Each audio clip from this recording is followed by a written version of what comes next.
আল্লাহর এই ঈমান বৃদ্ধি করার জন্য আল্লাহর কাছে দোয়া কবুলের জন্য সহজ আর সবচেয়ে মজার একটা কাজ আছে। সেটা হলো অজু থাক না থাক, গোসল থাক না থাক, মাথায় কাপড় থাক না থাক, রান্নাঘরে থাকেন, মাছ করতে থাকেন, রিক্সা চালাতে থাকেন, দুটো কাজ করবেন। একটা হলো আল্লাহর জিকির করবেন, দরুদ করবেন, আর একটা হলো দোয়া করবেন। দোয়া মানে হাত তুলতে জরুরি না।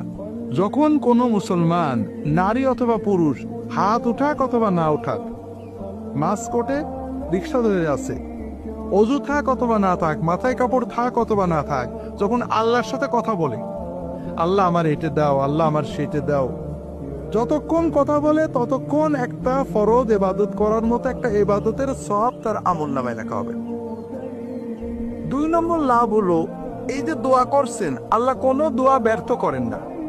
আপনি যা চাবেন, আল্লাহ এবারে ভর্তি পরীক্ষা দিছি, আল্লাহ এবার পরীক্ষা দেবো, আল্লাহ একটা চাকরি করছে, আল্লাহ আমার ছেলেটার এই অবস্থা এটা করে দেওয়া, এটা আপনি আল্লাহর সাথে বিড়বিড় করে কথা বলছেন, মনে মনে কথা বলছেন।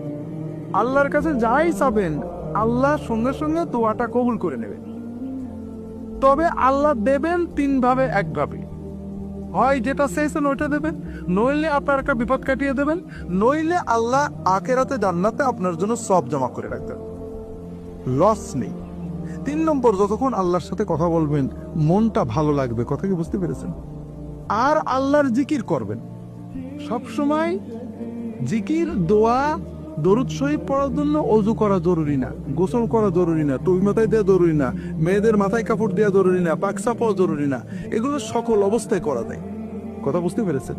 এতে ঈমান মজবুত হয়, আল্লাহর দিকে মন যায়, দোয়া কবুল হওয়ার মতো পরিবেশ তৈরি হয়। কথা কি বুঝতে পেরেছেন?